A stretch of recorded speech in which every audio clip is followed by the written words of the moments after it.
7 নম্বরের আমল হলো রমাদান উপলক্ষে দোয়া করা। রমাদান মাসের একেবারে বিশেষ কয়েকটা আমলের একটা হলো এটা, বেশি বেশি আল্লাহর কাছে দোয়া করা।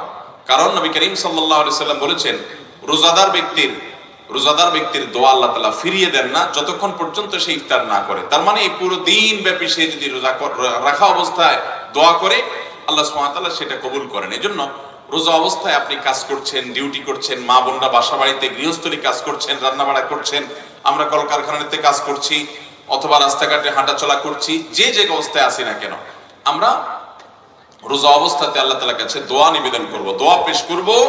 বিশেষ করে ইফতারের আগ মুহূর্তের দোয়া, এটা আরো বেশি দোয়া কবুল হয়। কারণ কোন কোন হাদিসে ইফতারের আগ মুহূর্তে দোয়া করার কথা বলা হয়েছে। এজন্য একজন রোজাদার গোটা রমজান মাস জুড়ে প্রতিদিন রোজা রেখে আল্লাহর কাছে তার মনের চাওয়াগুলো পেশ করবে। দোয়া করার জন্য সবসময় বসে 2 হাত তুলে আল্লাহর কাছে দোয়া করতে হবে এটা জরুরি না।